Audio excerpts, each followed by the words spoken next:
శ్రీ విష్ణు రూపాయ నమ శివాయ. ఓం నమో నారాయణాయ. ఇది వచ్చేసి కార్తీక పౌర్ణమి పూజ అన్నమాట. ఈరోజు తెల్లవారుజామున్నే 3 గంటలకి లేస్తే నేను తులసమ్మ దగ్గర 365 వత్తులు తెల్లవారక ముందు వెలిగించడానికి వీలైంది. ఎప్పుడో 3ంటికి లేస్తే కానీ అన్ని పనులు అయ్యాయండి. చాలా చక్కగా పూజ అయితే జరిగిపోయింది. వీడియో అస్సలు స్కిప్ చేయకుండా చూడండి. షోడశోపచారాలతో పూజ చేసుకోలేని వాళ్ళు ఈ వీడియో చూసైనా సరే తరించి ఆ స్వామి అనుగ్రహాన్ని పొందగలరు. సో తప్పకుండా వీడియో అనేది స్కిప్ చేయకుండా చూసి మీరు కూడా పూజ చేసుకోలేని వాళ్ళు ఎవరైనా ఉంటే ఈ పూజని చూసైనా సరే మీకు మీరుగా మనస్తృప్తి చేసుకోండి. సో ఇదైతే మార్నింగ్ నేను గడప పూజ అన్నమాట. సో ముందుగా మనం ఏం చేసినా గడప పూజ చేయాల్సిందే కదా అండి. సో అలా నేను గడప పూజ చేసుకొని అలంకరించేసి తులసమ్మని అలంకరించుకొని తులసి కోట మొత్తాన్ని పసుపు రాసి కుంకుమ బొట్లతో అలంకరించుకొని ముంగిట ముగ్గులు వేసుకొని కలర్స్తో డిజైన్ చేసుకున్నాను నాకు వచ్చినట్టుగా. అంత మార్నింగే చేయడం వల్ల ఆ తడికి కొంచెం కలర్ అంతా అటు ఇటు స్ప్రెడ్ అయింది. దట్టు మా కిడ్స్ చాలా చిన్నవాళ్ళు, 1.5 year ఆ బాబు నడుస్తాడనమాట. సో వాడు అటు ఇటు నడవడం వల్ల కొద్దిగా తులసమ్మ ముందు ముగ్గు కొద్దిగా అటు ఇటు అయ్యింది. సో మేము మార్నింగే దీపాలు వెలిగించేసాము. నేనంతా అయిపోయిన తర్వాత షూట్ చేశాను అనమాట. పూజ అయిపోయిన తర్వాత మేము ప్రతి సంవత్సరం నుండి మాకు వస్తున్న ఆనవాయితీ అండి ఇది. ప్రతి సంవత్సరము కార్తీక పౌర్ణమి రోజు బ్రహ్మముహూర్తంలో లేచి స్నానాలు ఆచరించి ఇలా తులసి కోట ముందు ముగ్గులు వేసుకొని 365 వత్తులైతే వెలిగిస్తామండి. తులసమ్మకి ఒక కొబ్బరికాయని కూడా నైవేద్యంగా సమర్పిస్తాము. మేము ప్రతి సంవత్సరం ఇలా 365 వత్తులైతే ఖచ్చితంగా వెలిగించుకుంటాము. అలాగే గుడికి వెళ్ళి అక్కడ కూడా వెలిగిస్తాము. ఈ ఇయర్ మా పాపకి ఫీవర్ రావడం వల్ల మేము వెళ్ళలేకపోయాము. ఒకవేళ కుదిరితే సాయంత్రం అయినా సరే వెళ్ళి వెలిగిస్తాము. ఎవరైనా సరే ఈరోజు తప్పకుండా నది స్నానం చేసినట్టయితే ఎంతో పుణ్యాన్ని మనం పొందవచ్చండి. అలాగే ఈరోజు ఎక్కువగా చేసేది ఏంటి అంటే మనం సంవత్సరం అంతా ఎన్ని పూజలు చేసినా రాని పుణ్యం ఈ ఒక్కరోజు వస్తుందని చెప్పి మనం సంవత్సరం పొడుగుతా పూజలు చేసినంత గొప్ప శక్తి ఈరోజు ఉంటుందని 365 వత్తులను వెలిగిస్తాము. 365 వత్తుల యొక్క విశిష్టత అదే అన్నమాట. సో ఎవరైతే ప్రతినిత్యం పూజలు చేయలేని వాళ్ళు ఉంటారో, ఈ మనకున్న సమాజంలో మనమున్న బిజీ లైఫ్స్లో అసలు ఎవ్వరికీ కుదరదు. జాబ్స్ అంటూ పిల్లలంటూ సపరేట్గా ఉండడం, పిల్లల్ని క్యారీ చేస్తూ ఇంట్లో పనులు చేసుకుంటూ అసలు దాదాపుగా ఎవ్వరికీ కుదరకపోవచ్చు. అలాంటి ప్రతి ఒక్కరు కూడా కార్తీక పౌర్ణమి ప్రొద్దున్నుండి అంటే బ్రహ్మముహూర్తం నుండి ఈవినింగ్ వరకు పూజలు చేసుకోవచ్చండి. మీకు మార్నింగ్ కుదరని వాళ్ళు ఈవినింగ్ అయినా సరే ప్రదోష వేళలో నారికేల దీపం, ఉసిరి దీపాలు, పిండి దీపాలు పెట్టుకోవచ్చు. సో ఎవరైతే పూజలు చేసుకోలేని వాళ్ళు, మార్నింగ్ కూడా కుదరని వాళ్ళు ఉంటే కార్తీక పౌర్ణమి రోజు సాయంత్రం కూడా పూజలు అనేవి ఆచరించుకోవచ్చు. బ్రహ్మాండంగా మనం పొద్దున కొట్టిన కొబ్బరికాయలో సాయంత్రం ప్రదోష వేళలో నారికేల దీపాన్ని ఆ స్వామివారికి సమర్పించుకోవచ్చు. ఈరోజు ఎవరైతే దీపారాధన చేసి ఆ స్వామివారిని ఆరాధిస్తారో తప్పకుండా అందరిపైన ఆ స్వామి అనుగ్రహం అనేది ఉంటుంది. సో ప్రతి ఒక్కరూ కూడా ఈ కార్తీక మాసంలో వచ్చే ఈ కార్తీక పౌర్ణమి రోజైనా, మీకు మొత్తం కుదరని వాళ్ళు ఈ కార్తీక పౌర్ణమి రోజైనా సరే కనీసం ప్రదోష వేళైనా సరే దీపారాధన చేసుకోండి. 365 వత్తులను వెలిగించండి. కనీసం ఈ ఒక్క పూట మనం పూజ చేసుకున్నా కానీ సంవత్సరం అంతా చేసిన పుణ్యం మనకి లభిస్తుంది. అలాగే మీరు దీపదానం చేసినట్టయితే ఎంతో మంచి ఫలితాన్ని పొందవచ్చు. ఇప్పుడున్న రోజుల్లో చాలామంది దీపదానం చేస్తూ వాళ్ళకి డబ్బులు పెట్టాలా, ఎక్కువ తీసుకుంటున్నారు అని చెప్పేసి చాలామంది అంటున్నారు. బట్ ఖచ్చితంగా మీరు దక్షిణతో మాత్రమే దీపదానం చెయ్యండి.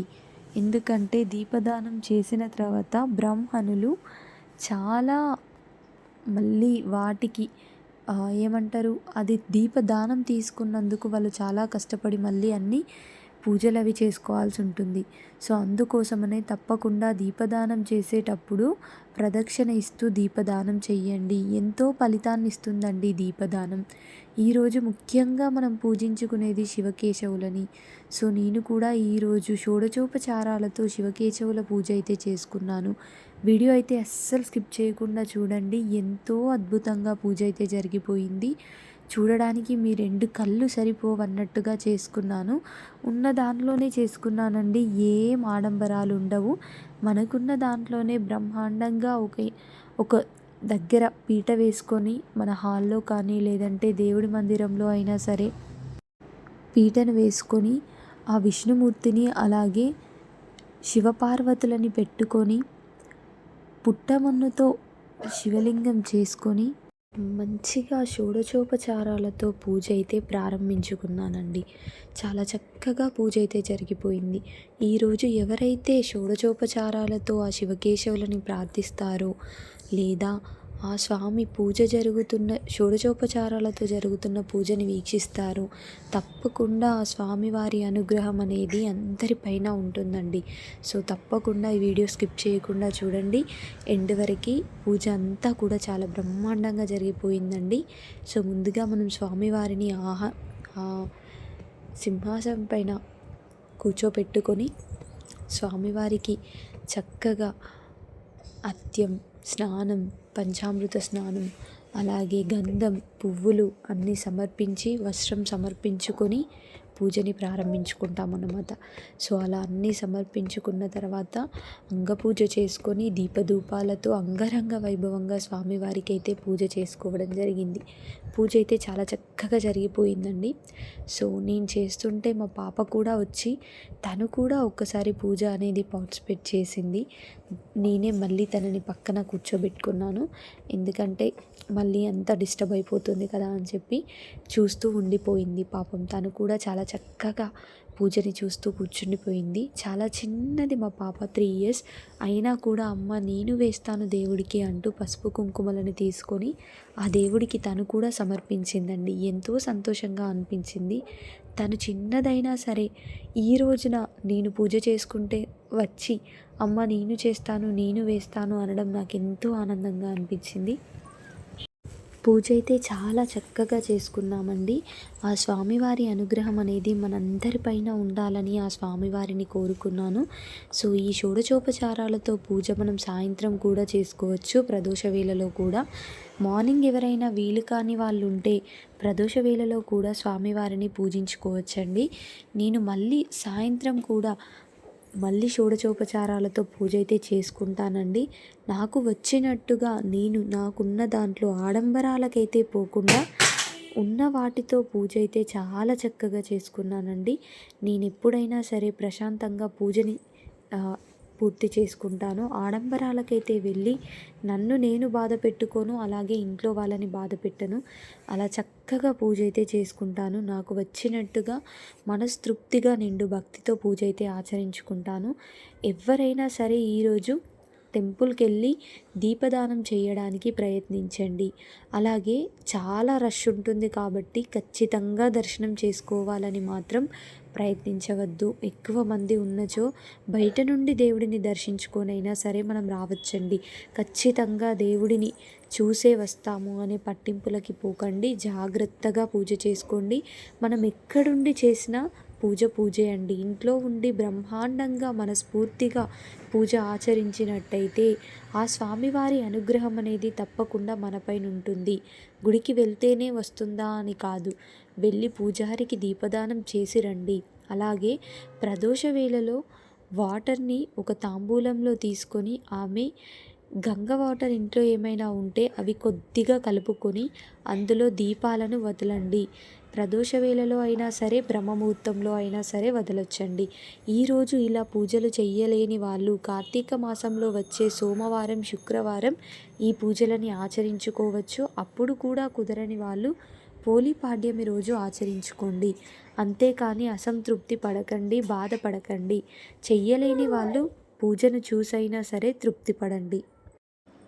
ఈరోజు ఎన్నో పూజల ఫలితం వస్తుంది అని మనందరికీ తెలుసు. కోటి పూజలు చేసిన ఫలితం అనేది ఈ ఒక్కరోజు మనం దీపారాధన చేసి, దీపదానం చేసి, అలాగే కార్తీక దీపాలను నదిలో వదిలినట్టయితే చాలా పుణ్య ఫలితం వస్తుంది. ఈరోజు పుణ్య ఫలితం కోసమని నది స్నానానికి వెళ్ళాలి అని పట్టుపట్టి మాత్రం ఉండకండి. ప్రతి ఒక్కరూ ఈరోజు వెళ్తారు కాబట్టి రష్ అనేది ఉంటుంది. సో జాగ్రత్తగా ఉండండి. ఈ కార్తీక మాసంలో ఎప్పుడైనా చేసుకోవచ్చండి, ఏ ప్రాబ్లం ఉండదు. ఈ కార్తీక మాసంలో మొత్తం మనం ఏ రోజు నది స్నానం చేసి వచ్చినా పుణ్యమే వస్తుంది. అలాగే ఏ రోజు దీపాలు వదిలినా పుణ్యమే వస్తుంది. ఈ రోజున ఇంట్లో మాత్రమే మీరు దీపాలని వదులుకోండి. ప్రదోష వేళలో ఇంట్లో మన దగ్గర గంగ నీళ్ళు ఉంటాయి కదా, మనం యాత్రలకి వెళ్ళినప్పుడు తెచ్చుకున్నవి, అవి వేసుకొని ఆమెనే గంగా స్వరూపిణిగా భావించి మీరు అందులో దీపాలను వదలండి. అంతేకాని మూర్ఖత్వానికి పోయి నది స్నానానికి వెళ్ళాలి అని పట్టుపట్టి వెళ్ళకండి. మీకు కుదిరితే మాత్రమే వెళ్ళండి. అన్నిటికీ ఆడంబరంగా చేసుకోవాలి అంటే ఈ రోజుల్లో జరిగే పని కాదండి. అలాగే గుడులకు వెళ్ళినప్పుడు మాత్రం జాగ్రత్తగా వెళ్ళి జాగ్రత్తగా ఇంటికి రండి. జాగ్రత్తగా స్వామివారిని దర్శించుకొని రండి. అంతేకాని పట్టుపట్టి ఎంతమంది ఉన్నా సరే దర్శనం చేసుకోవాలి అనే పిచ్చి మూర్ఖత్వంతో ఉండకండి. దయచేసి బయట నుండైనా సరే దర్శనం చేసుకొని రండి. అంతేకాని ఖచ్చితంగా ఎంతమంది ఉన్నా సరే వెళ్తామని మాత్రం వెళ్ళకండి. నేను మరీ ఇదే చెప్తున్నాను, జాగ్రత్తగా చేసుకోండి. ఈరోజు ఈ వీడియో నేను ఇప్పుడు పోస్ట్ చేస్తానండి. ఆఫ్టర్నూన్ ఈవినింగ్ వరకల్లా మీకు వచ్చేస్తుంది. పూజ చేసుకోలేని వాళ్ళు ప్రదోష వేళలో కూడా పూజ అయితే చేసుకోవచ్చు. ఈరోజు చెయ్యలేని వాళ్ళు కార్తీక సోమవారం రోజైనా, కార్తీక శుక్రవారం రోజైనా, లేదంటే పోలిపాడ్యమి రోజైనా సరే ఈ పూజని చేసుకొని మీరు స్వామివారి అనుగ్రహాన్ని పొందవచ్చండి. చేసుకోలేని కుదరని వాళ్ళు కనీసం స్వామివారిని ఖచ్చితంగా ఆరాధించుకుంటూ ఉండండి. ఈ రోజంతా మనం స్వామివారి ఆరాధనలో గడిపితే ఎంతో పుణ్యం వస్తుంది. ఆ స్వామివారి అనుగ్రహం తప్పకుండా మనపైన ఉంటుంది. అందరినీ ఆ స్వామి చల్లగా చూస్తాడు. అందరినీ ఆ స్వామివారు కాపాడుకుంటూ వస్తారు. మనం చెయ్యాల్సిందల్లా మనవంతుగా మనం పూజించడం, మనవంతుగా మనం ఆరాధించడం, మన సైడ్ నుండి మనం ఏదైతే పూజలు చెయ్యాలో, ఏవైతే మంచి పనులు చెయ్యాలో అవి చేసుకుంటూ పోవడమే మన కర్తవ్యం. మిగతాదంతా ఆ దైవ నిర్ణయం. మనమందరం మనకున్న దాంట్లో మనకు కుదిరినట్టుగా పూజలు పునస్కారాలు చేస్తూ, పుణ్యాలు చేస్తూ పాపాలని తొలగించుకోవడం మాత్రమే ఆయన ప్రతి ఒక్కరికి చెప్పేది. పాపాలు చేయకుండా ఈ రోజుల్లో మనం ఎవ్వరము లేము. కానీ వాటికి తగినట్టుగా కొద్దిగా పూజలో పునస్కారాలు పుణ్యాలు చేసుకుంటూ వస్తే వాటిని కొద్దిగా తగ్గించుకున్న వాళ్ళం అవుతాము. సో మన పూజ అయితే మీకు నచ్చిందని అనుకుంటున్నాను. మన వీడియోస్ అయితే మీకు నచ్చుతున్నాయని అనుకుంటున్నాను. ప్రతి ఒక్కరికి దయచేసి చెప్తున్నాను, మన వీడియోస్ చూసిన ప్రతి ఒక్కరూ మన ఛానల్ని సబ్స్క్రైబ్ చేసి వీడియోస్ అయితే లైక్ చేయడం అస్సలు మర్చిపోవద్దండి. మీరు లైక్ చేయడం వల్ల ఇంకొంతమందికి వీడియో అనేది షేర్ అవ్వడానికి ఛాన్స్ ఉంటుంది. అండ్ మీరు సబ్స్క్రైబ్ చేసినట్టయితే నాకు కొంచెం ఎంకరేజింగ్గా ఉంటుంది. నేను చేసే ఈ వీడియోస్కి కొద్దిగా అయినా యూజ్ ఉంటుంది. సో తప్పకుండా ప్రతి ఒక్కరూ మన ఛానల్ని అయితే సబ్స్క్రైబ్ చేసి వీడియోస్ అయితే లైక్ చేయడం అస్సలు మర్చిపోవద్దండి. ప్రతి ఒక్కరికి కార్తీక పౌర్ణమి శుభాకాంక్షలు. బాంబులకి వెళ్ళి క్రాకర్స్ అంటూ అవ్వంటూ ఇవ్వంటూ అందరూ ఆడంబరాలకి వెళ్ళకండి. అలాగే పొల్యూషన్ని పాడు చేసుకోకండి. జాగ్రత్తగా చిన్న వాటితో చాలా చక్కగా కార్తీక పౌర్ణమిని అయితే కంప్లీట్ చేసుకోండి. థ్యాంక్ యూ సో మచ్ అండి మన వీడియో చూస్తున్నందుకు. Please do subscribe. Thank you so much for watching. Shri Vishnu రూపాయ నమః శివాయ.